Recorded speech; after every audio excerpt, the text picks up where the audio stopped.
Good afternoon. I'd like to ask you all to find your seats. We have a live stream audience that's on at 2 o'clock. And so we can get started with this very exciting program. Good afternoon. It's so great to see everybody in person, right? Are we happy? Yes! My name's Andrea Ratte, and I'm the chair of the New York District Export Council. And I'm so happy to welcome you all here on behalf of the NYDEC and Baruch College, our virtual events the last 2 years. At the gold level, we have the Weissman Center for International Business at Baruch College. Baruch College has been the home of this event since 2006. So we really appreciate the dedication and the resources and commitment to this event. Thank you. At the silver level, we have TD Bank and Central National Gottesman. The Journal of Commerce and Exometry are our media sponsors. So for a complete list of our supporting sponsors, you can review the program, which is available through the QR code on a card on every table. And then for those of you who are watching the live stream, the program's available at wtwnyc.org. You'll learn more about all of our sponsors, read bios, and company descriptions. Let's give our sponsors a round of applause and a big thank you. Without their support, we couldn't do this. Thank you. So another highlight that we'd like to mention is the network of participating partner organizations. Like the sponsors that I just mentioned, we couldn't do this without our partner organizations. You'll see that they include, the partner organizations represent many regions of the world and include a wide array of local chambers of commerce, consulates, foreign trade, and investment representatives, as well as city, state, and federal agencies. I'm really proud to say that many organizations have been part of building World Trade Week NYC over the past 17 years and have made possible the broad range and number of events marketed under the World Trade Week NYC brand, because it turns out it's really a month, not a week. Leading up to today's event, we've had 3 very well-attended partner meetings, and which really developed a great way to stay connected, network, and learn from each other. So let me give a shout out to Carmela Mamas, the director of the Export Assistance Center here in New York, for her hard work in expanding our outreach over the past year in a virtual setting.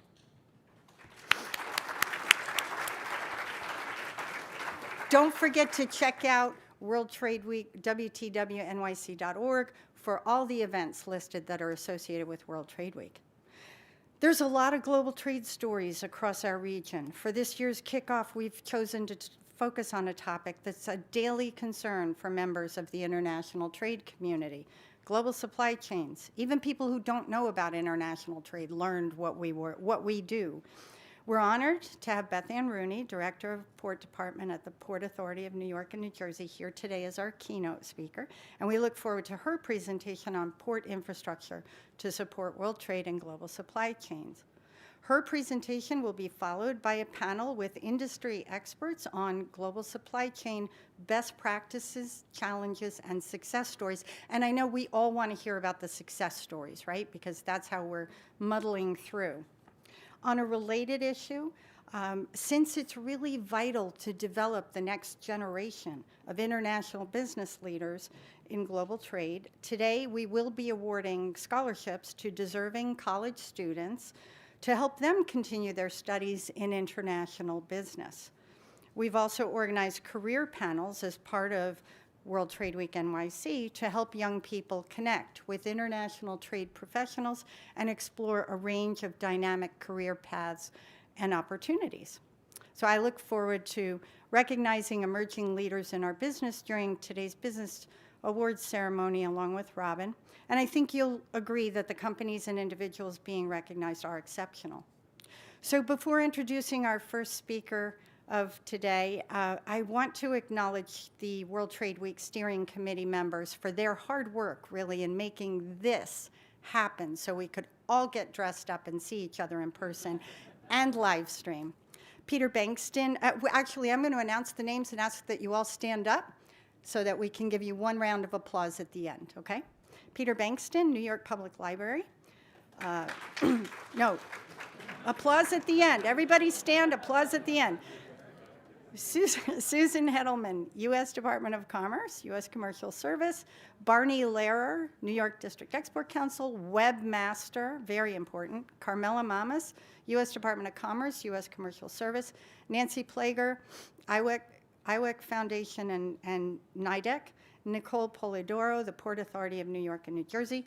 Wanda Sample from the New York, New Jersey Foreign Freight Forwarders and Brokers Association. Joe Schoonmacher, NIDEC Treasurer. Lena Skoo, who we couldn't do this without, Weissman Center for International Business at Baruch College and WTW NYC Chair. And Kinda Yunus from the ITAC. Let's please give them a round of applause. Thank you.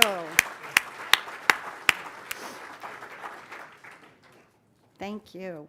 I think they had fun doing this too, but it's not without its share of. So with that, I'd like to introduce Dr. Myung-Soo Lee, Director of the Weissman Center for International Business at Baruch College and gold sponsor of our event today. You can refer to Dr. Lee's bio in the program. Thank you. Dr. Lee?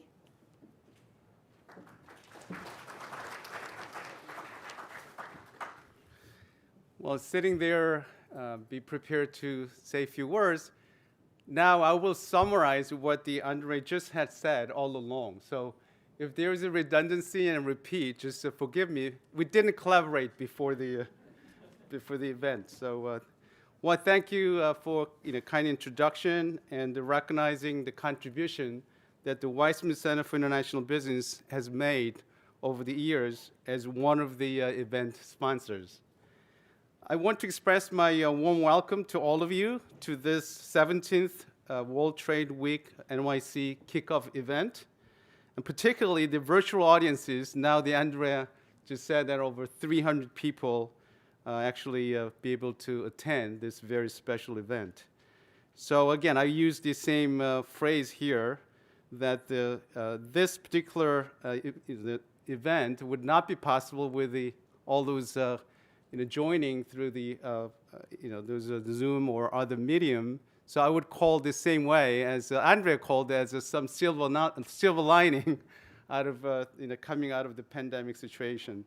So I also started teaching an in-person class after 2 years of Zoom teaching, and I have to admit that I thoroughly enjoyed the true value of in-person interactions.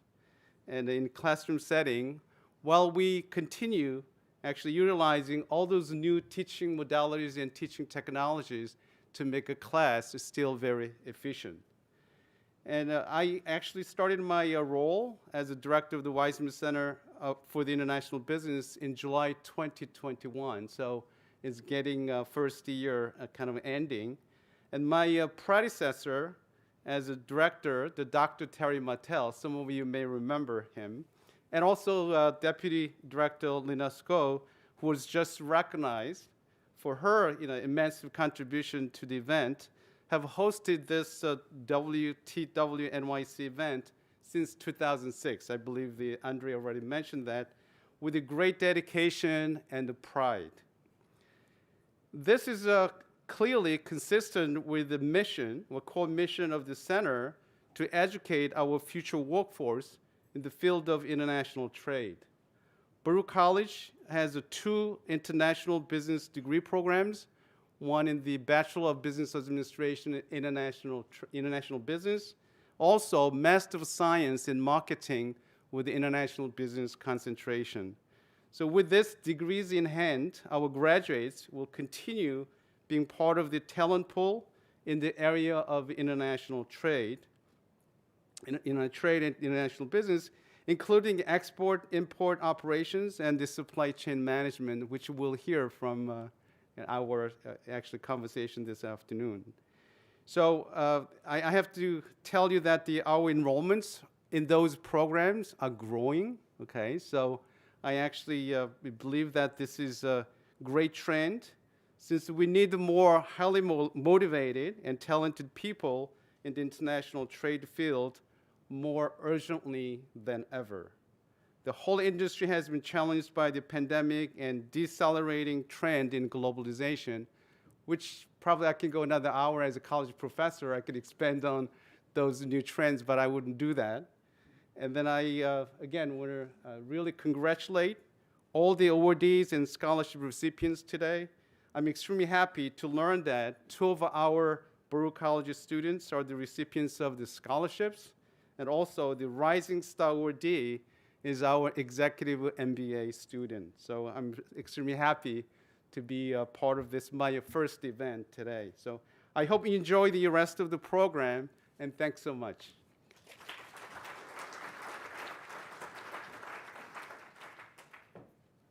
Thank you, Dr. Lee. Great words, and very excited to be here with you for your first time here. Next, I'm pleased to introduce Robin von Boyenbook, Executive Director, Business Development, World Trade Centers Association, World Trade Week NYC co-chair and presenting sponsor. Robin von Boyenbook currently serves as the Executive Director for Business Development at the World Trade Centers Association, alongside the senior leadership team in leading the headquarters and regional staff operations. He has more than 20 years of experience in international business development, corporate strategy, and nonprofit leadership. Most recently, he served as Vice President of Business Development for Ethan Allen Global, where he effectively managed and grew a network of international licensees and developed strategies for building B2B contract business. I will tell you, he was moving furniture when we first got here. He holds a JD and LLM degree in international law from Ghent University and Université Libre de Bruxelles in Belgium. With that,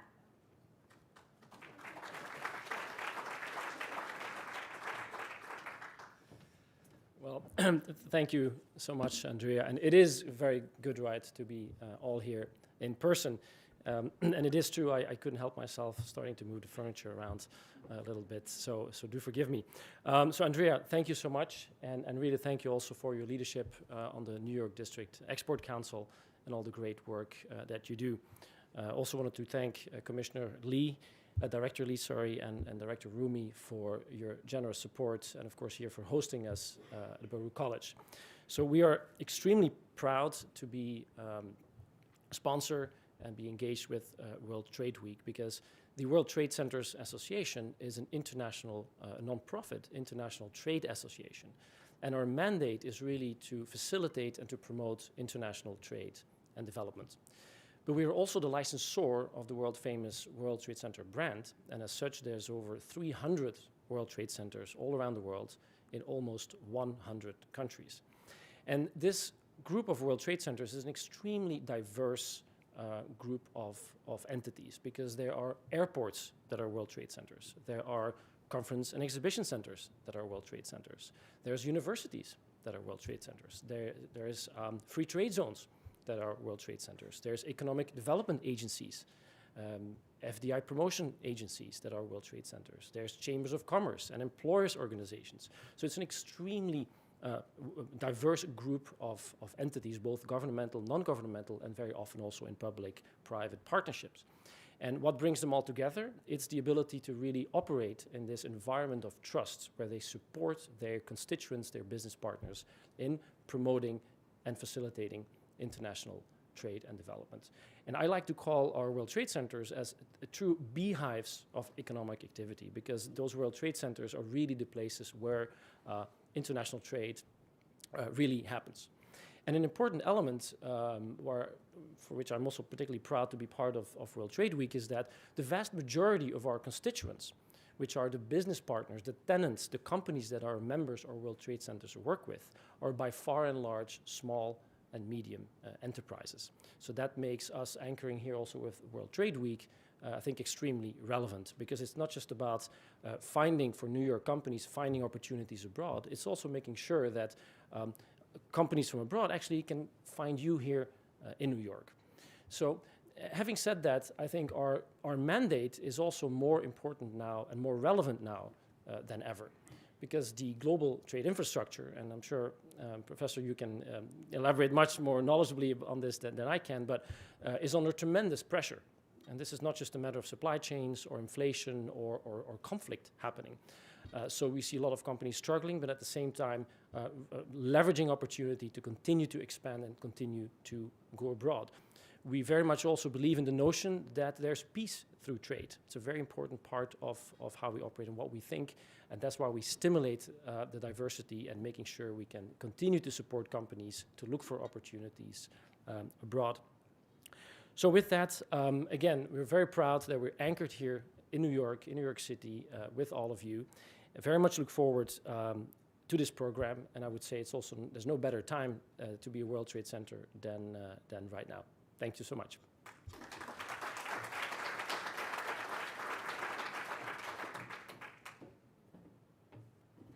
Thank you very much, Robin. So pleased to partner with you and your organization this year.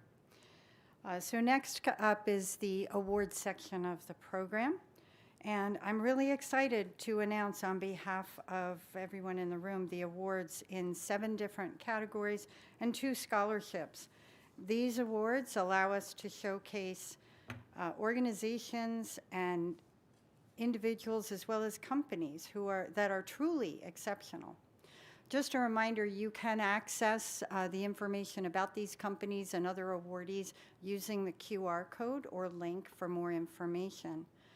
As the awardee, another instruction, so listen up. As the awardees and scholarship recipients are announced, I'd like to ask each of you who are in the room with us today to come up, pick up your award. We'll do a quick snapshot, and then please stay in the front of the room so we can have a group photo at the end. So with that, I'm going to ask Robin to come back to the stage to present the first 3 awards. And I'm right back, and before going into the awards, I'm going to move the furniture. Here, you want me to do it? So we have a much better backdrop for the photo op, right? So, the awards. Now, it's my pleasure to announce the winner of the Innovation Award for this year, the 2022 Innovation Award, which is presented to a company, an organization, or individual in the New York metropolitan area for achieving and implementing a new idea or approach that has made a positive contribution to the field of international trade. So the winner of this year's Innovation Award is Cosina Corporation. So if Joe Montello could come on the stage.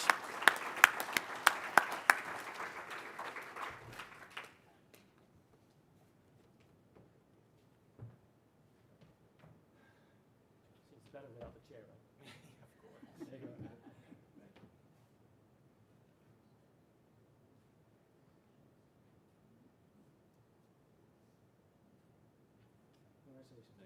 Thank you. Next is the announcement of 2 next generation scholarships. This is really a scholarship to support the next generation of young professionals that are seeking a career opportunities in international trade. And we have 2 scholarships right here to announce. So the first next generation scholarship will go to Alison Brutin from Baruch College here at CUNY. So Alison. There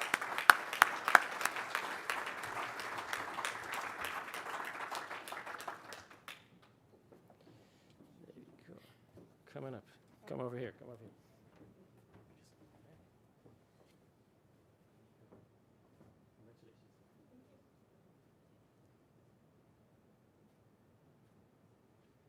So don't go, because a scholarship doesn't happen without a check.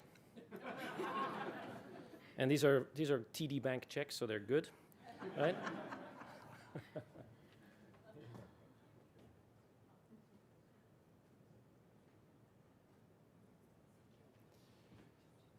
And I have more checks. So the next generation scholarship award of this year will go to Elizabeth Prado from FIT SUNY. Congratulations.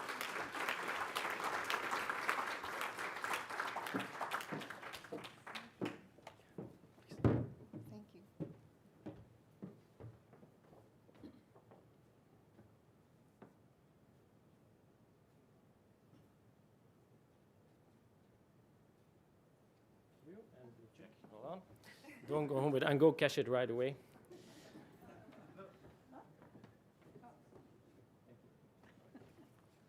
That was my part. Thank you so much.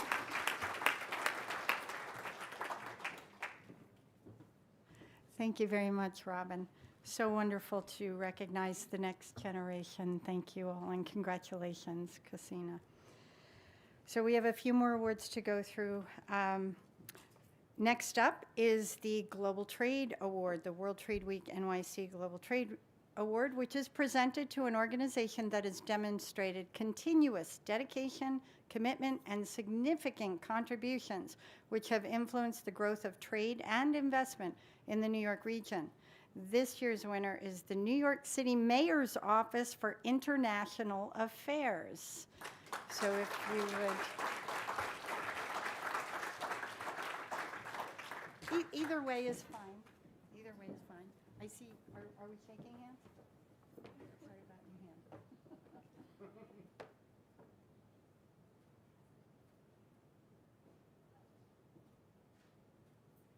thank you. Thank you so much. If you would stand over there with your compatriots. Thank you. You're causing trouble over there, Dr. Lee.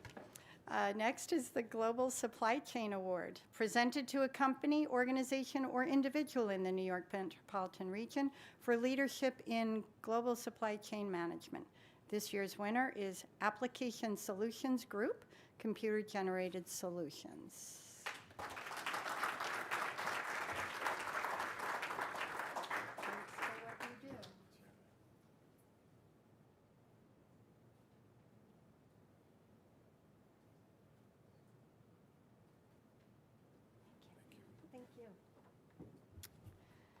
And then we have the Rising Star Award, as Dr. Lee had mentioned. This is presented to an individual member under 40 in the New York metropolitan region for their achievements in the field of international trade. Jashan Jean-Baptiste, Senior Manager of Global Customs Broker Procurement and Management of Wayfair, another furniture company. EMBA candidate, Zicklin School of Business.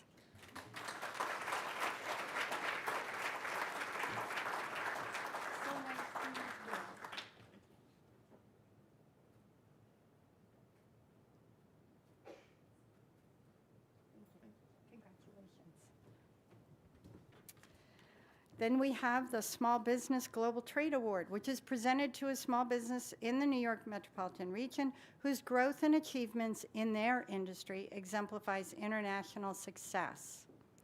I'd like to present this year's award to Grunfeld, Desiderio, Leibowitz, Silverman, and Kleinstadt, LLP.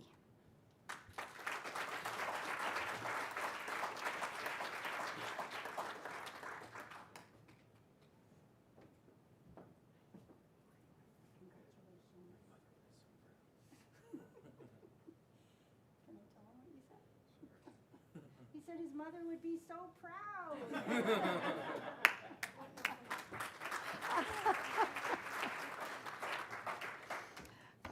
Next is the Sustainable Solutions Award.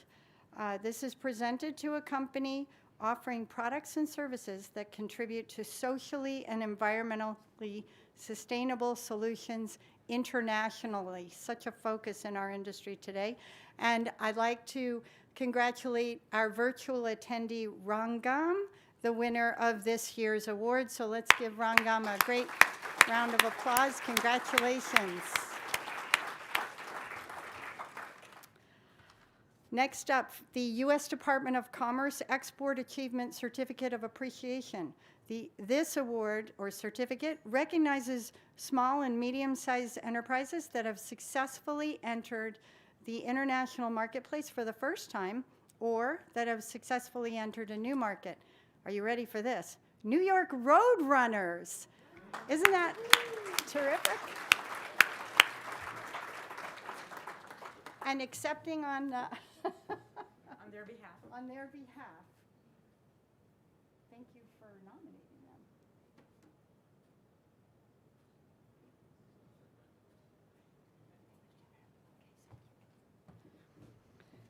Yeah, what we don't always think about is hospitality and events like that actually promote tourism and are considered an export. Finally, it is my honor to announce the recipients of the new Susan Sudoka Scholarship, funded by Blue Tiger International, Tom Cook in the back there, and the NIDEC. Susan Sudoka was a colleague and a friend to all of us at NIDEC. She worked for the U.S. Commercial Service, and before that also with the USDA. Gone too soon, she was a traveler who loved tennis with a goal of attending Grand Slam tournaments around the world. Sounds like something to follow on. She was a highly engaged member of our international trade community, and Susan was very committed to paying it forward. The Long Island USIAC that she led always had their offices on a university campus. So with that, I have the privilege of presenting the first two Susan Sudoka scholarships to Jahongir Abdullayev from Baruch College.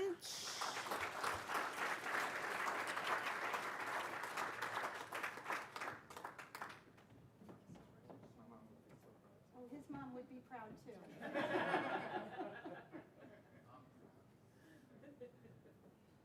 We're all proud, see that?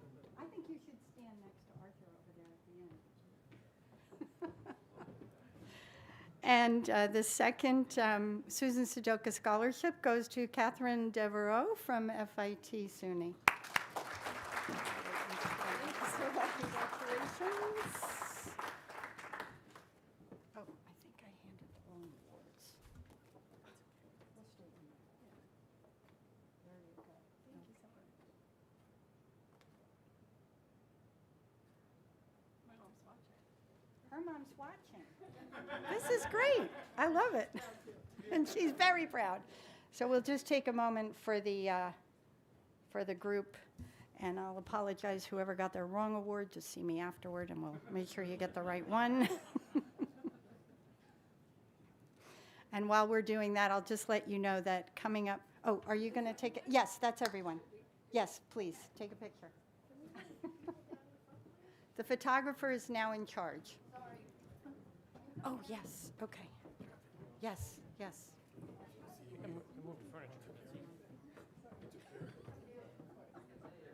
Okay, Robin says if you move the furniture, it's easier.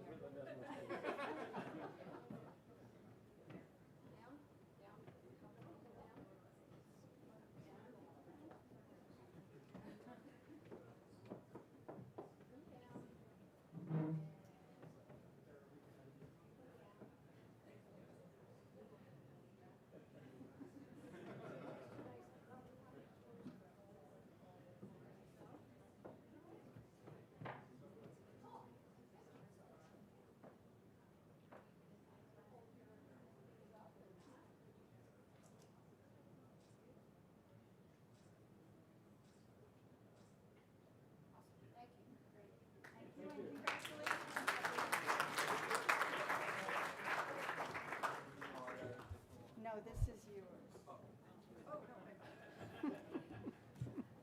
Got that squared away. So coming up, we have our featured keynote, followed by our panel of global supply chain experts. So thank you. That was really wonderful. One last round of applause for our awardees and scholarship winners. Oh, the chair. I promised to put it back. He did. Thank you, Robin. So this year, I am pleased, as I've mentioned earlier, to welcome Beth Ann Rooney, who will speak about the port that we all live in and around. Beth Ann Rooney joined the Port Authority of New York and New Jersey, the third largest port in the nation, in 1993, and was appointed as the Port Department's new director effective May 2nd, 2022. Congratulations. This is breaking news. Prior to Beth Ann's appointment, she served as Port Deputy Director. She was named to the position in April 2019 after serving 4.5 years as the Port's Assistant Director, Strategy and Innovation. She is the architect of the Port's Council on Port Performance, the first forum of its kind in the nation that was established as a framework for port constituents to identify challenges to port efficiency and service reliability and develop recommended solutions. Prior to that, Ms. Rooney was the general manager, port security for the Port Authority for 13 years. Assuming this post in the immediate aftermath of 9/11, she is a recognized world leader in maritime security and emergency management issues. She's a 30-year veteran in the maritime industry, a graduate of the State University of New York Maritime College with a master's in international transportation and a bachelor's in marine transportation with qualifications as a third mate. Ms. Rooney holds several professional certifications and is an accredited Marine Port Executive from the International Association of Maritime and Port Executives. So, Beth Ann, I'd like to welcome you up.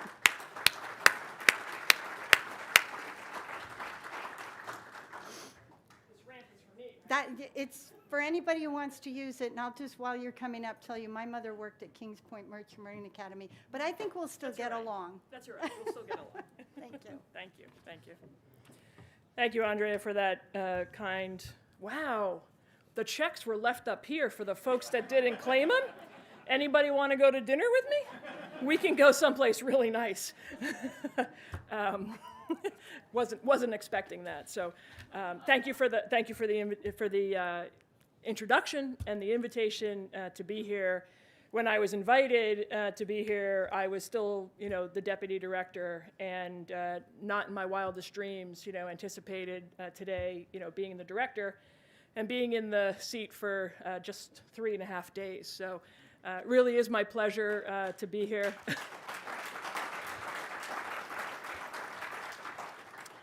Congratulations to the awardees and to the scholarship winners.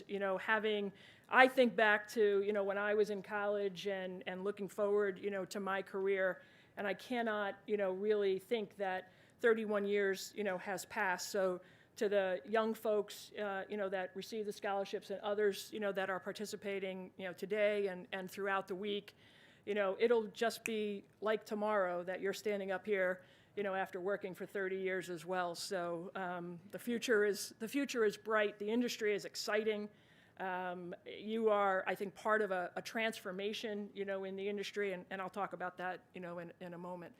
So, the idea of the port infrastructure and talking about, port infrastructure and how that's, supporting the supply chain, I think it's important first to, paint a picture just so that everyone's on the same page in terms of the importance of the Port of New York and New Jersey and why the Port of New York and New Jersey, is so important.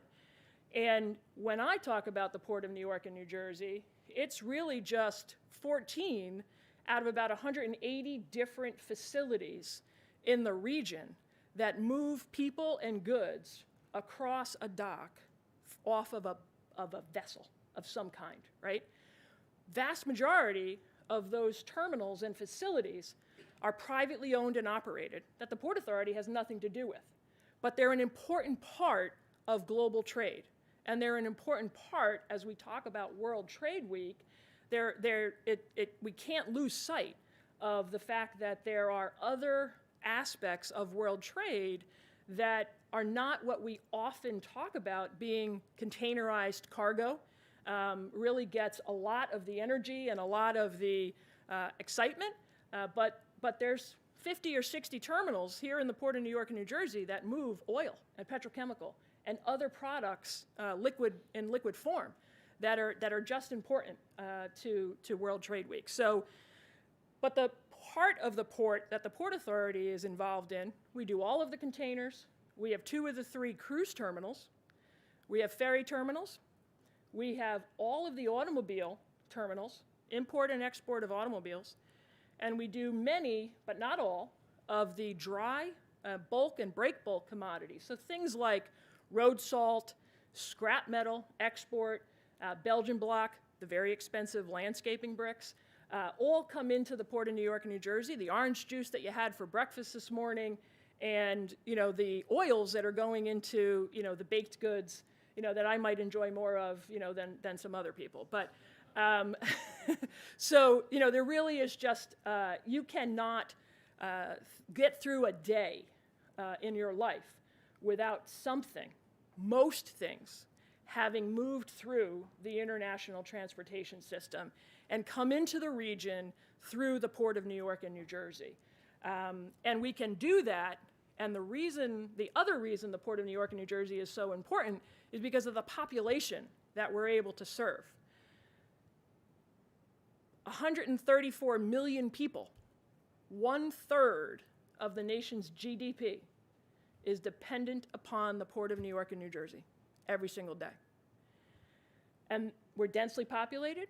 We're in the midst of a highly densely populated, consuming public, some with more money to spend than others.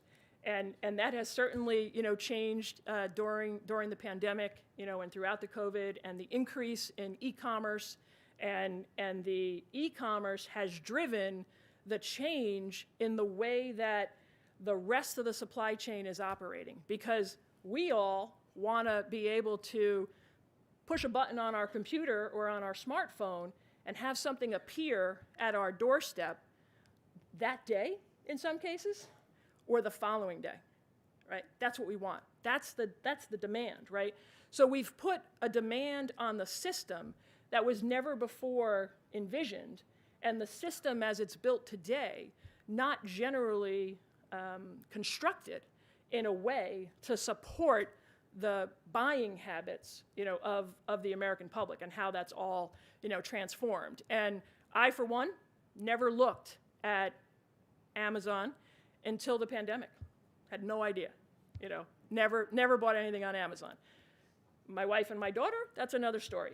So, so the infrastructure, when we talk about what's happened in the last 2 years, the investment that the Port Authority and our terminal operators have made in the port and in the supporting terminals have allowed us to stay largely out of the news cycle for the last 2 years. So when you've heard about the supply chain and all of those supply chain issues that the nation, the world, has experienced, in large part, in the last 2 years, New York, New Jersey has been relatively fluid. Now, I say relatively because it hasn't been without its challenges. We have certainly had plenty of challenges. But when you look at what we have done in a short period of time and you put that into perspective, it's pretty remarkable what we've actually been able to do. So in 2000, when the pandemic started in Asia and the lockdown started, we immediately saw the effect of that. 45 days after the lockdown, our volumes completely tanked. And then we stayed down until June. And in June, when they reopened manufacturing in Asia, we skyrocketed because there was all this pent-up demand, right? So we skyrocketed, and then we stayed at that level. And there was just a little bit of fluctuation for the rest of 2020.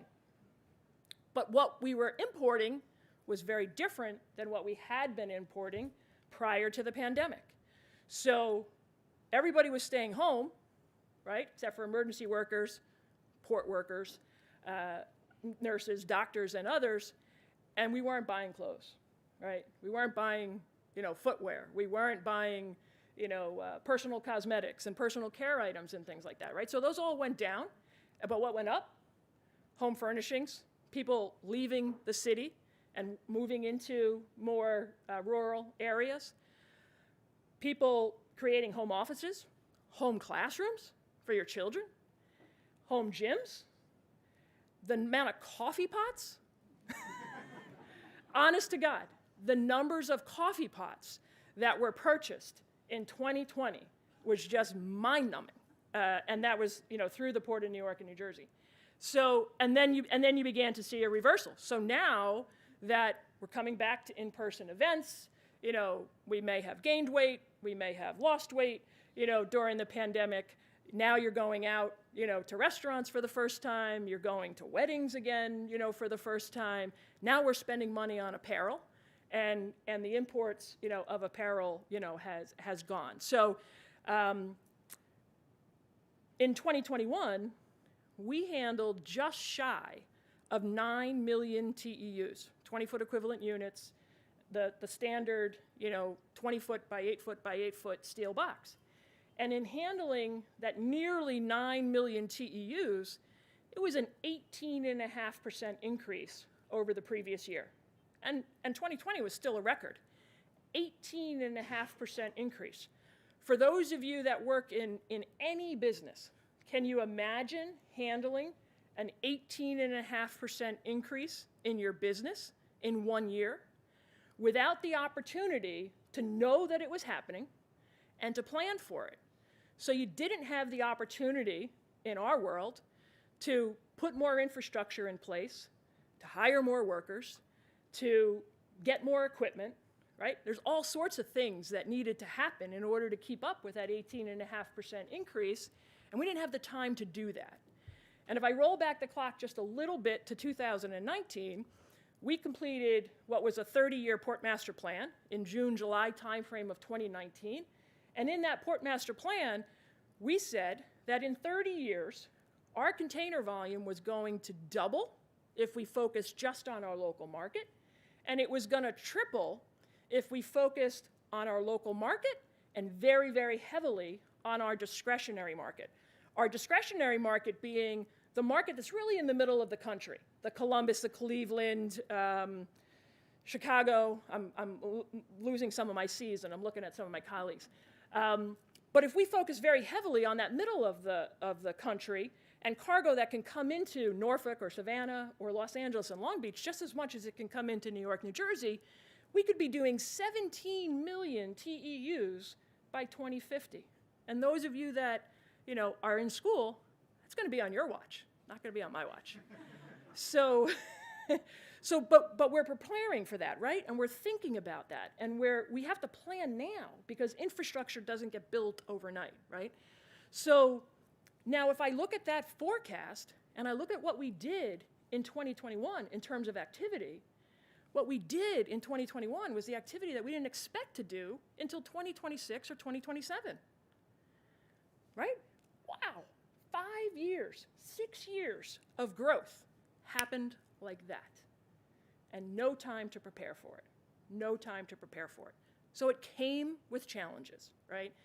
Our terminal operators had the ability to handle that volume within the terminals, but the rest of the supply chain, who also didn't have the time to prepare for it, didn't have the ability as much to handle all of that. Now we operate as a system, and most often, I think, we look at our segment of the system, and we want to focus on our segment of the system and make sure that that's operating efficiently and fluidly. That's not a word. Fluidly, and has the capacity, right? But we need to make sure that what we're doing doesn't negatively impact what's happening before us or downstream from us. And at the end of the day, the capacity of the network goes to the lowest common denominator. So think about the 8-inch pipe that's on the street outside your house, right?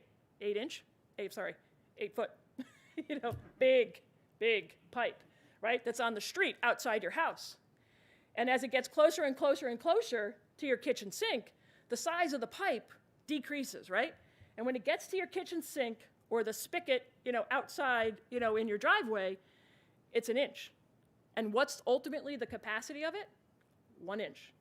So it's important in the supply chain that every segment of the supply chain be equally sized, or at least a lot closer to equal in size than what it is right now. So we have ships that are coming at us 24 hours a day, 7 days a week, and for the most part, about 385 days a year that longshoremen are working those ships. There's a couple of no-work holidays, right? So you have that, and then you have terminals that are open 5 days a week, 6 a.m. to 6 p.m. or 7 p.m. And then you need to have trucks, and you need to have chassis, you need to have truck drivers, you need to have a place for the cargo to go to, a warehouse, you need to have a domestic truck, you need to have a domestic trucking company, and that all gets down to the Amazon fulfillment center, the Wayfair fulfillment center. Where's my Wayfair guy? You know, and ultimately into the retail stores. So what we need to be focused on now, in order to handle this volume on an ongoing basis, is kind of right-sizing the supply chain. The investment that none of us had the ability to make in the last year, you know, for 5 and 6 years of time of growth, we now need to catch up with that. The model needs to change. We can't continue to operate the maritime and port supply chain the way that it has been operating, you know, in the past. So, you know, if you've seen any of the coverage, I don't know how you could miss it, you know, about, you know, the congestion, for example, out on the West Coast, and how the White House and the National Economic Council, you know, has gotten involved. You know, they're talking about 24/7 operation at the gates. They're talking, you know, about the export of empty containers and how the ocean carriers need to take the empty containers back. They're talking about more transparency, more communication, sharing data so that we can plan in advance and know what's coming at us. And if we know what's coming at us, we can prepare in order to handle all of that. Sounds easy. Very, very, very complicated process in order to do all of that. So it will take time, but it is something that I can tell you here in the Port of New York and New Jersey, that every sector of the supply chain, through the Council on Port Performance that Andrea was talking about as part of my bio, we are talking every sector of the supply chain regularly so that we can try our best to establish a pipeline that is equally sized from beginning, you know, to end. So there's a number of initiatives, you know, that are going on, and it's not just infrastructure. It's processes, it's procedures, it's workforce development, right? So again, the young folks, you know, that are in the room and that are in school now, you guys represent just a tiny fraction of what we need, right? We're old. The industry is getting old, and there's going to be a large exit of folks that have been working in this industry for many, many, many, many years, and we need the young people coming in, right? So we saw this 3 years ago, before the pandemic. We saw that this was coming, and we saw that the folks working in the port are not the folks that live near the port, right? So how do we change that? We've developed a workforce development initiative, and we're partnered with high schools and colleges, community colleges and four-year schools around the entire region so that we can begin to create the pipeline of workers. And it's not only the pipeline of workers who will have a four-year degree, but a lot of the jobs in the port and maritime industry are technical, hands-on, right? We need mechanics. We need data scientists. We need data, you know, engineers. We need environmental engineers because, oh, by the way, everything that the industry is doing, we got to go green. It's not sustainable to be non-sustainable, right? So we need to go green at the same time as we are, you know, running down the highway at 80 miles an hour, you know, trying to change a tire. And the industry, again, is going to evolve because of the requirements internationally, nationally, locally in the states of New York and New Jersey in order to become more sustainable and to have, you know, to reduce greenhouse gas emissions. At the port this morning out in Newark, I was in a Toyota, a Class 8, so a big, you know, tractor-trailer truck essentially. I was in a Class 8 truck manufactured by Toyota that runs on hydrogen fuel cell. This thing was amazing, absolutely amazing, right? The transformation, and the driver used to drive a diesel truck in and out of the Port of Long Beach, California, every day.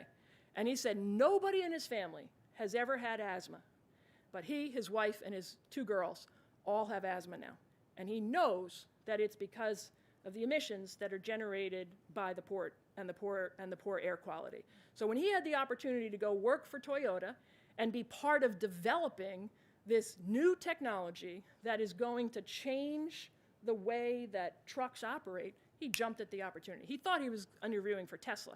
It turned out to be Toyota, but that's, and he couldn't be happier. So, so some of the other, so the infrastructure that we invested in coming into this time frame that we're in right now, the raising of the Bayonne Bridge, first time it was ever done, right? Keep a bridge open, raise the roadway, and allow the larger ships to come underneath. Dredging the channels to 50 feet, and as soon as we were done dredging the channels to 50 feet, in fact, before we were done dredging the channels to 50 feet of depth, they were too shallow. The ships that were coming into the port were already deeper than the depth of the channels that we had just finished building. And it took us 20 years to build those channels, because that's 38 miles of waterway. And now, within a month, hopefully, the Army Corps of Engineers and the Port Authority, there'll be a report presented to Congress, and hopefully we will have the authorization shortly to deepen the channels even further to 55 feet to handle the current and future generation of ships that need it. Our roadways have all been rebuilt, with the exception of one. That'll be launched this year. But our roadways in the port were all designed before containerization started. Containerization started in 1956 in the Port of New York and New Jersey, and trucks were much smaller than they are today. So now you have a truck, that is 65, 66 feet long, and the curvature of the road doesn't allow for trucks that are that long. So you have more accidents, you have more incidents, you have truck drivers, thankfully, taking their time going slower, but it creates congestion within the supply chain, and you need to address that. So we're working on the roadways. We've built 4 rail terminals at our facilities, on-dock, near-dock rail terminals that have the capacity now, collectively, to handle 1.5 million containers a year going to the Midwest, Eastern Canada, and New England. We're only using about 1/3 of that capacity right now. So we have the ability to move more cargo by rail. We're working on innovative stuff. Amanda Valdez, who's our manager, hi Amanda. Amanda Valdez, who's our manager of business development and industry relations. We were part with New York City Economic Development Corporation several years ago of creating a forum called the North Atlantic Marine Highway Association or Alliance or something, NAMA. And NAMA is looking at how do we use the waterways. The waterways are underutilized, right? You look at the New York City taxi system, mayor's office. You look at the New York City ferry system, and by and large, off hours, right, off commuting hours, there's not fully utilized, right? Could be moving packages, parcels around the region, right? Take advantage of the system. Those boats become, green, electric boats, hydrogen-fueled boats, and now we're taking trucks off of the roadway. We're freeing up more capacity in the roadways. We're going green, less wear and tear on the roads, and we utilize this asset that is sitting there all day long, being the waters, that are underutilized. So there's a lot of what I think, very exciting things that are going on. And let me end with just the situation that's happening right now, in Asia. Shanghai, has been locked down for, another, 4 to 5 weeks or so, right? Manufacturing, so the port is open, but the factories are still closed. So what does that mean? What's it going to happen to us? So right now, our volumes for 2022, first quarter of 2022, are even higher than what they were in 2021. So our volumes for the first quarter of 2022 are 11% higher than 2021. And 2021 was 18.5% higher, right? I mean, I see the heads. It's just mind-numbing to consider the amount of cargo that is coming into the country. And it's not unique to New York, New Jersey. It's happening in all of the major gateways in the country. And it's happening because, again, the model for beneficial cargo owners and shippers has changed because they don't have confidence in the reliability of the system. So when they don't have confidence in the reliability of the system, they order more stuff, right? If it's not all going to get to me at one point, I'm going to diversify. I'm going to order more of it. I'm going to hope that it arrives on time for Christmas, right? How much did you hear, going into the Christmas season? Christmas is going to be canceled. Santa Claus isn't going to have anything, to deliver. I hope there's no little kids, at home answering, watching, with their parents or big brothers and sisters. But so because there's no confidence in the system, folks are ordering more and ordering sooner. So you could typically look at seasonality in the port. The Christmas season is in July and August, and then it drops off, and then you have a restocking, and then it drops off because you have Lunar New Year. And if I showed you the activity for every year prior to 2020, there is a very obvious and known pattern. That's all gone to hell in a handbasket from 2020. 2021 was again up here, and 22, is up here. So what's going on in Shanghai right now, not affecting us today. One of the benefits of the Port of New York and New Jersey is location, not just because of the population that we're serving, but because of the ability to get here via the Panama Canal or the Suez Canal, or no canal, or both canals in some cases. So as manufacturing in Asia has shifted more and more into Southeast Asia, Vietnam, India, Bangladesh, we have the opportunity now that cargo comes to us direct in an all-water service from via the Suez Canal. And because of that, because we're not as highly dependent upon cargo from China as the West Coast ports are, their China share of cargo is up in the 80%. Our cargo share from China is in the 24 to 26%. So we're not as dependent upon that. And as a result, what we're seeing going on in China today is not affecting us as much as it is affecting other ports. But when manufacturing reopens in China, we will have another hockey stick effect when that manufacturing reopens. They put the pedal, to the floor, and they churn out everything that they can. They get it moving through the port. It gets on the ships, and it arrives here. So I would expect that 45 to 60 days after everything is completely reopened in Shanghai, that we will see another hockey stick effect in terms of the recovery. So again, can you tell I'm excited about what's going on? So, we're going to continue to build new infrastructure in order to handle the volume that's coming our ways. Each and every one of our terminal operators has a significant capital investment plan that they're working towards, new equipment. We have a major berth and wharf rehabilitation program that is designed and needs to be implemented. An additional roadway project I was telling you about.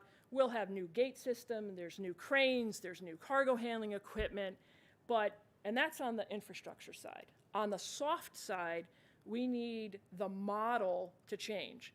And that's what we're working on now with all of our industry partners, is to change that model. And that model needs to change, I believe, from the final point of rest into the port, right?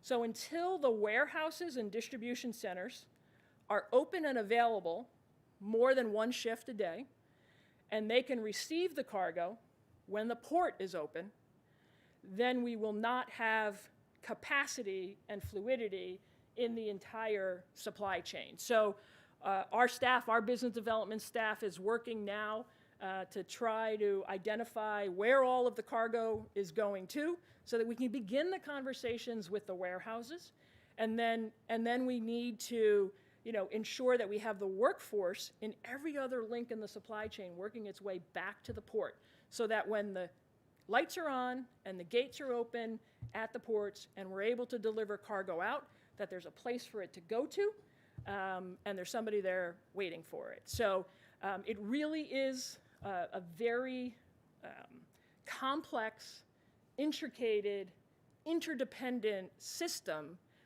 that we all need to be working together in order for it to work well for everybody. And that was the premise behind the Council on Port Performance, is that you cannot be myopic, in this industry. You need to be working with the folks that are upstream and downstream from you, because it is just a really, really complex logistics system. So with that, I look forward to the panel that I believe is to come. And I really appreciate the opportunity to be here. I wish everybody well, wish everybody a fantastic World Trade Week. Thrilled that we're back in person to do this, and looking forward to the rest of the program.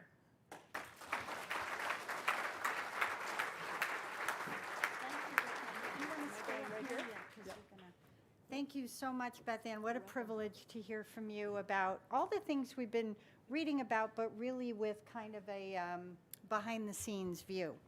So before, I'm going to call the panelists up, and while they're making their way to the stage, I'll just refer attendees in the room who have questions to fill out the cards that are available at each table, because there will be a Q&A session following the panel discussion.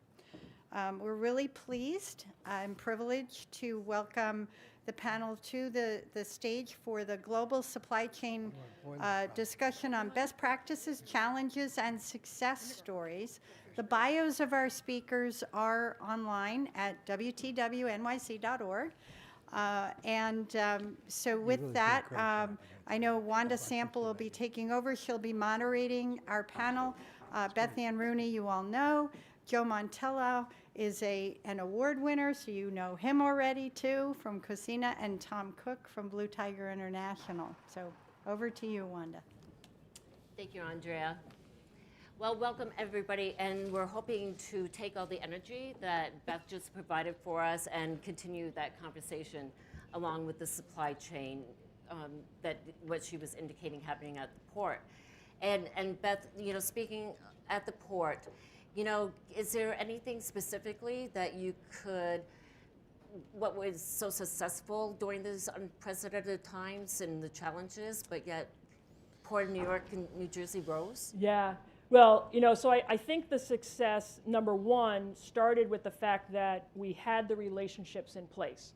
So it wasn't the crisis hit and then we needed to, develop a framework and develop, the relationships. But we took the Council on Port Performance, which at the time was going to be, we had set the schedule for 2020 that we were going to meet on a quarterly basis, and we immediately started meeting on a weekly basis. So it was all of the heads of industry, the heads of the terminals, the ocean carriers, the labor, Customs and Border Protection, warehouse operators, trucking community, chassis owners. So I think as one thing is it was communication, collaboration, and coordination, number one. And the second thing is the terminals themselves had the capacity to handle the volume. So the reason we didn't have ships in 2020 and 2021, lined up, back to Europe, was because the terminals had the capacity to handle it, because the investment had been made, many years beforehand. So we were able to keep that part of the supply chain moving. Great. And, Tom, the supply chain affects everybody, literally in one way or the other. And so if companies are trying to plan for the balance of 2022, what are your suggestions for their supply chain operations? So let me just ask the audience a question. How many people here have more toilet paper in your home than you need? Right? Paper towels, canned goods, right? Well, you're the problem of Yes. the supply chain. Yeah. Right there. So we eliminate all that and the problem dissipates. But in reality, Beth did a great articulation that there's this integration of the whole supply chain, and there's no one answer to resolve and so forth. The problem is in three areas. Cost. The cost of supply chain has gone up dramatically. The delays in the supply chain have gone up dramatically. And the last, which is the uncertainty. And think about all the people in corporations in demand planning and in procurement who are trying to make a decision, when do I have to place an order in order to get it into the marketplace or into my manufacturing site in a timely fashion? And that's really the challenge. So when we talk about planning for the future, that uncertainty is going to continue as long as this demand from the consumers continue, because the capacity of the manufacturing and the transportation infrastructure does not have the capacity to deal with it. The amount of ships, the amount of chassis, the amount of drivers, the whole connectivity was set up for the system that was at the beginning of 2020, not for the system that we have today. While there have been improvements, they have not stayed with the pace of that growth. So our anticipation is that the disruption will continue well into 2023, into the first quarter. So we advise our clients who have supply chain responsibilities to think about planning. While we have seen a little bit of reduction in demand, okay, the problem now going on in China has kind of upped that, because manufacturing has now stopped for almost about 7 or 8 weeks. Looks like it may start to pick up within before the end of the month. You're going to see this in a planning capacity. So we tell people in procurement, as an example in demand planning, that whatever they normally would budget for time, they've got to add another 4 to 6 months into that cycle in order to make sure that they have merchandise. So that's how I would answer that. And if I could just jump on that, you know, it's hard to shut me up. But if I can just jump on that for a second. So when that happens, right, and you add 4 to 6 months, and if the supply chain moves faster than now what you're planning, now you have this accumulation of inventory, and that inventory needs to be somewhere. So what we're seeing now is that the cargo is being stored at the marine terminals, in the container terminals, in containers. And when that happens, the inventory within the container terminals starts to pile up, and then it uses the only capacity that was left in the system, and then you have ships that can't get unloaded, and this is what we saw on the West Coast, right? So we're the problem, you know, the cascading effect of that is that now folks are hedging their bets, they're bringing more stuff in, they're bringing stuff in earlier, there's not enough warehouse capacity for it, and so where does it go? It gets stored in the containers. Containers are cheap warehousing, but when it gets stored in the containers, they're staying on the terminals, and we've seen the dwell in the terminals be 3, 4, 5, sometimes 6 times as long on average. And it's not unusual to see thousands and thousands of containers that are sitting for more than 100 days. Now, isn't there like a charge associated There with that? is, but it's cheaper But than it's still warehousing, cheaper. particularly in our market, when warehousing today is going for 40,000 a square foot. So companies are paying demurrage. Companies are in paying lieu- demurrage. And demurrage now makes sense. That bad D word that Yes. has been in the industry forever that you try to avoid. And some terminals, besides demurrage, have dwell time charges that are on top of that. No. And what about chassis? Well, so if you're not storing your containers now in the terminals, in many cases they get pulled out of the terminal because they don't want to pay the demurrage. The per diem on the box or on the chassis is cheaper, so now the boxes are sitting on the chassis either in a trucker's parking lot or a secure parking or in the warehouse, and they're just not unloading, you know, those containers, you know, quickly enough. So we have containers that are sitting on chassis, you know, for inordinate periods of time, waiting for space in the warehouse to be available. And then on the flip side, when you now have an empty container and you need to bring an empty container back, you know, to a container terminal, unless the ocean carriers are evacuating the empties at the same rate in which they're bringing in the loads, now you have a pile up of empty containers. There's no place for the truckers to bring the empty.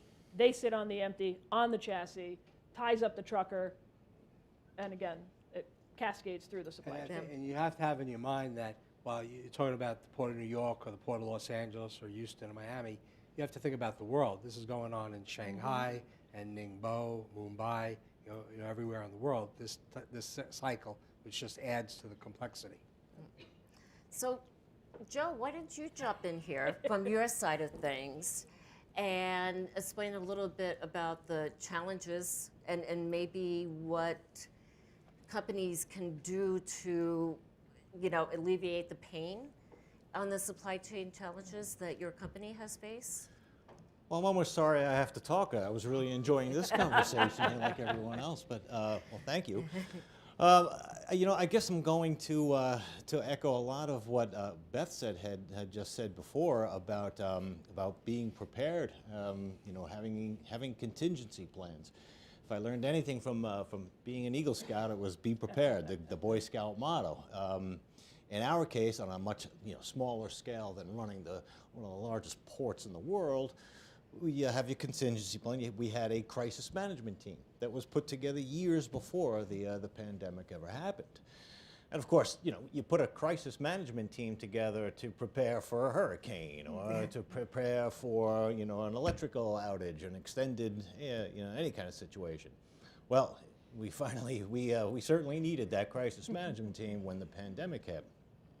And again, it's the same principle, but on a smaller scale. What did we all do? We all got around into a conference room and we had sales in to talk about customer demand, how that's going to affect it. We had purchasing to come in and talk about the effect it was having on our suppliers, domestic and international, supplier relations, and of course, logistics, and an integral part about that, about how the supply chain is being affected, the rising costs, the stoppage in all the services globally and domestically. So we were pleased to have that ready to go, and we were fortunate enough to have that ready to go. We met weekly, and we followed up on all our departmental issues, and we worked through it. We were fortunate enough. Yeah, it was go time, but not the go time. Go. So I'm going to start this question directed to Tom, but I think it's maybe something, the two of you may want to comment on also. I think it's, very prevalent in all of our worlds. But Tom, maybe you could speak a little bit on the impact that you're seeing on the supply chain with the war in Ukraine. Okay. First of all, let's thumbs up for our Ukrainian people, right? Wish them very well. The initial thought was that there was going to be a dramatic impact, but we're starting to see it in a number of areas. It's impacting air freight actually more greater than it is ocean freight. People don't realize that one of the largest cargo aircrafts in the world is the Antonov, which comes out of Ukraine. That now isn't being manufactured. The parts aren't being made available. There are more Antonovs on the ground because they can't get up because they don't have the parts than there are flying. So that's had a huge impact on air freight. And it's actually now having an impact on sea freight. Appreciate that Ukraine is a big industrial supplier to Europe and other parts of the world, particularly with wheat and grain. And yesterday was the first time that a commercial merchant vessel actually hit a mine that was put out by the Russians in the Black Sea. So they've had that impact. In terms of percentage, the government that we work with, the entity, the Federal Maritime Commission and the Maritime Sea Lift Command, is estimating that is about an 8% residual impact in ocean freight in a negative way. Yeah, so on the ocean freight side, early on, many of the ocean carriers, had declared that they were not going to be taking Russian cargo, and they were not going to be calling Russian ports. That certainly affects the Ukrainian people, but we've been in touch, and the Port Authority at our March Board of Commissioners meeting actually made a resolution that any relief material going to Ukraine via any of our airports or through the seaports would move at no cost, and we would waive all fees and look to facilitate all of that activity. From our overall activity, 2% of our cargo is associated with Russia and about 2% with Ukraine. So it's not a large part. But what they are, Ukraine in particular, is important for is not just the aircraft parts, but automobile parts. So, we're seeing an effect not so much in our containerized cargo, but in the effect of the ability to manufacture, automobiles. So for 2 years, it was all about the chips, and now there's other components and other raw materials, that come from Ukraine that, go into many automobile parts that are affected now. So, unfortunate situation across the board. Joe, did you want to, is there any I impact? think from my perspective, you know, as an importer-exporter, I think everybody has to, you know, figure out what the severity of the impact is going to be based on your own company. You know, how much volume, how much business you're actually doing with the area. And then, you know, as us logistics people have to decide, well, how do we lessen the impact as much as possible?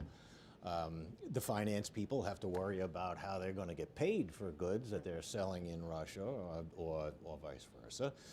And us as logistics people have to worry about, well, how we're going to get it there. I mean, you know, as we all know, there are no embargoes placed yet, but all the major carriers have stopped. All the major parcel carriers have stopped service into Russia.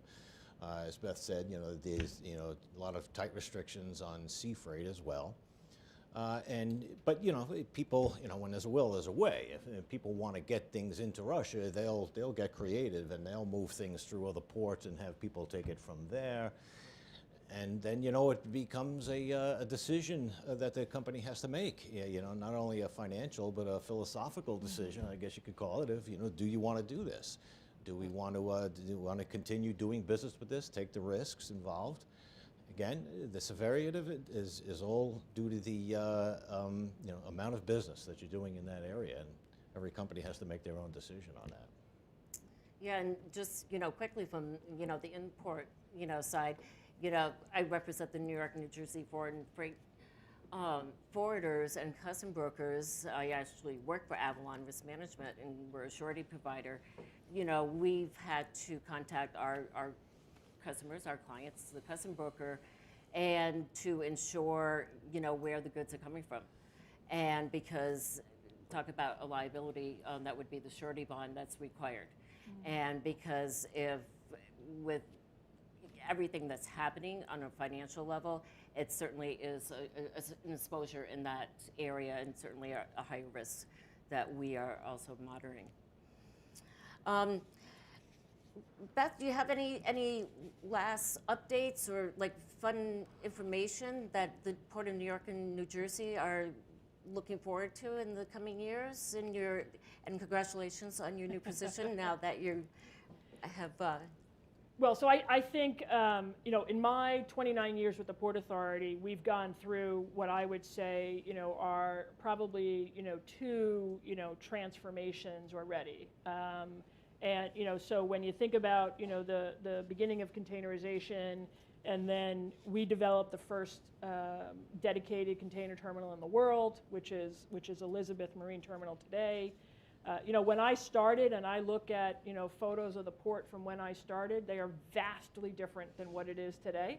And I can tell you that 10 years from now, it will be vastly different than what it is right now. Are you talking higher and bigger cranes? Well, so I think it's everything, right? I mean, it's higher and bigger cranes because the ships are going to get, you know, bigger. Okay. You know, and I was part of bringing in, I think in 95-ish, the Regina Maersk, you know, came to the Port of New York and New Jersey, a 6,400 TEU vessel, and it was touted as this is the largest vessel that's ever going to come to the Port of New York and New Jersey, and because of it, we need to deepen the channels to 50 feet. And that was the vessel that, before we deepened the channels to 50 feet, had already been dwarfed. Yeah. So when we celebrated the completion of the 50-foot project and the Bayonne Bridge, we did it with a 14,000 TEU vessel. But the biggest vessel we were going to have was 6,400. We're now receiving vessels that are 16,200. And ocean carriers are asking us today about an 18,000 and a 21,000 coming in, right? So the cranes have to be larger, the berths have to be strengthened. But I think we need to make more tough decisions, similar to what we made in the late 90s and the early 2000s, where if you look at the old photos, we had warehouses all over our terminals, right? Warehouses don't need to be right next to the water. So, you know, I think the remaining warehouses, you know, that we have, we need to transform the rest of the space. Because when I look at the fact that we're going to handle 14 to 17,000 TEUs in the next 30 years, there's no more space to go. So we need to make the space that we have more efficient, more productive. How do we do that? Things that don't need to be next to container terminals, aren't going to be next to container terminals in the future. And then those container terminals need to densify. You need to create capacity within the existing footprint. We're going to do that with equipment. We're going to do that with hours of service. We're going to do that with more labor. We're going to do that with changing the way the containers are stacked. It will be a complete transformation, I would say, in 10 years. Just a question. I was out in Long Beach in Los Angeles a few weeks ago, and I was in a tour of one of the terminals, and they have a fully automated terminal now. You had to go there. I did. So my question is, when is that going to happen here in New York? Well, so, no surprise to anybody that, the ILWU, and I think, they will be going into negotiations for the next contract next month. And technology automation, is one of the, points of serious consideration. So we have a terminal here in Bayonne that is semi-automated, that the ILA has been working with and working very well with. There's another semi-automated terminal in Virginia. It will take time, right? The fear with automation is the elimination of a job, right? And we've seen with the terminal, in Long Beach, with the terminals, the one terminal here and in Virginia, it's a change of the job.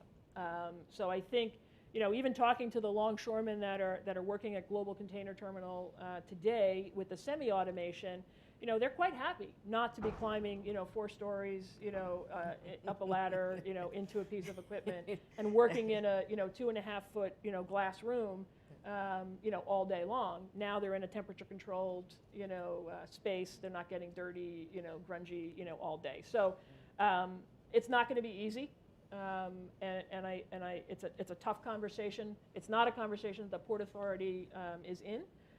It's between management and labor, but I don't think we're going to be able to handle in the country the volume that we're talking about unless there is another evolution like that. So we'll wrap it up. I'll go to Tom and Joe, and maybe you both could comment for a couple minutes on any suggestions that you may have, either importer, exporter, company, domestic companies. So even through this disruption that has occurred for the last 27 months, in our supply chain management practice, companies have come to us to still try to figure ways to reduce risk and cost and uncertainty in their supply chain. And there actually have been developed about 14 solutions. And I put into all your heads that there are options. And an example is creating foreign trade zones in your distribution system, whether they're in your manufacturing or your warehouses or with your freight forwarders, brokers, trucking companies, 3PL companies. They add a tremendous amount of value in reducing landed costs. Alternative sourcing, which is a big point that's happening, which is the U.S. companies now reducing their dependence on China and reducing their footprint in China and looking to near sourcing. And near sourcing not means just bringing manufacturing here back to the United States, but closer to home. So Mexico has a tremendous program called the Maquiladora, which we moved a lot of companies into, which presents tremendous advantages in manufacturing and assembly very close to home. It dramatically reduces the cost. And lastly, I would add where there is the opportunity for robust supply chain consultations of really dissecting where all your costs are and trying to come up with specific solutions in any one of those categories would be where I would go. And Joe, do you have some lessons learned suggestions that you could share? Oh, I've learned a lot of lessons, and a lot of times they were good and bad. I think in our world, it could be broken down to 2 words, compliance and efficiency. One just as important as the other. Compliance to keep you out of trouble, and efficiency to keep your company profitable every year. Different ways of looking at things like this. If you're an importer or an exporter, if you're an exporter, your biggest compliance initiative is going to be your denied party screening. sometimes it amazes me when when I speak to people that are involved in international sales, people that have been doing international sales for years. They have no idea there even is such a thing as denied party screening, which I'm sure everybody in this room knows what denied party screening is. But they always like it to, there's a no-fly list for free? Yeah, there's kind of. So that's the biggest thing. Efficiency is your global distribution patterns. Not everything, if you have the volumes, if you have the sales, if you have the suppliers located all around the globe, there are opportunities to improve your global distribution. And that could start in the way of just drop shipments from using 3PL partners to escalating that to holding inventory with the 3PL partner somewhere in the world, and maybe eventually actually maintaining bricks and mortar warehouses in different parts of the world. So I could leave it right there, but again, it just goes back to, in our world, compliance and just operating efficiency. Perfect. Wanda, I have Yes. a book that I just want to give out if I can. Something. Okay. So I've been fortunate over the years to write a number of books on international business. I have one here that came out at the end of last year, and I'd like to give it to one of you, but you have to earn it. So I'll ask a Trivial Pursuit question. I saw there Am I was a bunch included? on the table. Are you absolutely, absolutely. So, what city outside the United States receives more American visitors every day than any other city? So what city outside the United States Got a hand over here. receives more American visitors? I Hold on a saw second. her hand What was first. that? Paris, France? No. Yeah. Where? London. No.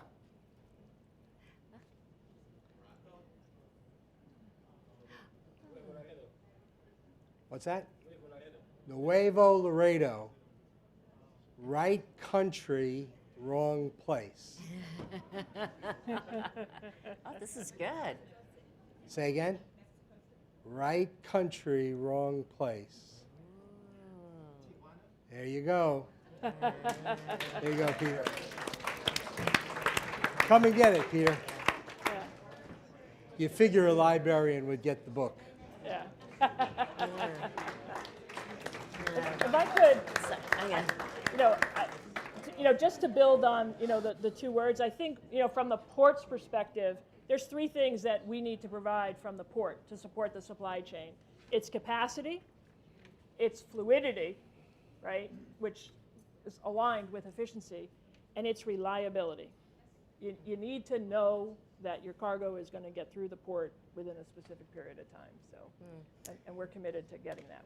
So I'm going to ask our guests, are you able to stay after our closing, or? Sure. And so, look for these people during our networking session. They'll begin shortly. But I want to thank the three of you, so much for being here and offering this great information to our audience. Thank you. Thank you. Thank you.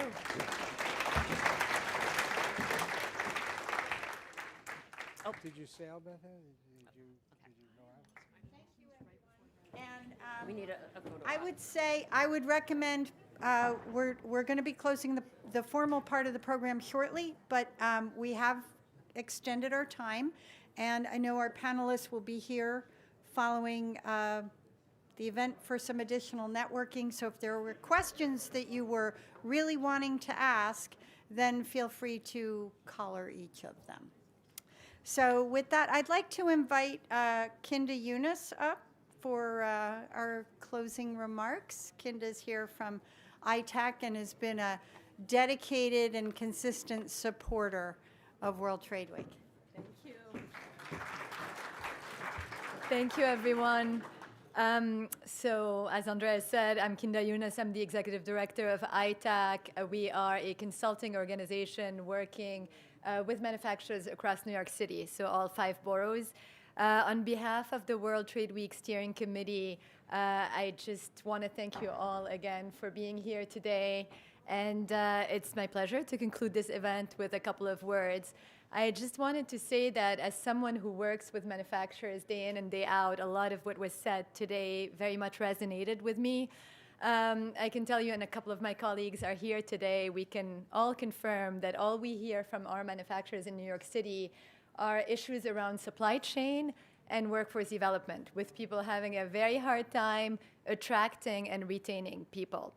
And in terms of the supply chain, well, for the past couple of decades, as it was said during the program, we had an abundant and steady supply of goods, and that kept the prices relatively low. And the situation is now completely different. With the pandemic, factories have shut down. There are delays in transportation. The costs of transportation have soared. Inflation, as you all know, is rampant. And so the conversations that we're having with our manufacturers are changing and have changed. They went from how can we optimize everything to now how can we hedge our bets? How can we source from different places? So yes, we are seeing some reshoring, but really most of our manufacturers, what they're doing is what Beth Ann said. They're sourcing more and they're sourcing earlier. And they're hedging their bets once again by going to different places within the US and also internationally, places, just so that they're not dependent on a single source for their supplies. So with that, I would like to thank once again a number of people, all of our wonderful speakers, industry experts, and of course sponsors. Thank you very much. We're so grateful. Our network of partners, which is growing every year, and we are also very grateful to you. Baruch College, of course, thank you to Baruch. And of course, the District Export Council and the World Trade Week Committee and our fearless leader, Lena Sgo, thank you so much for everything and for all your energy and all of you, the work that you've put into this. And of course, congratulate once again the recipients of the awards as well as the scholarships.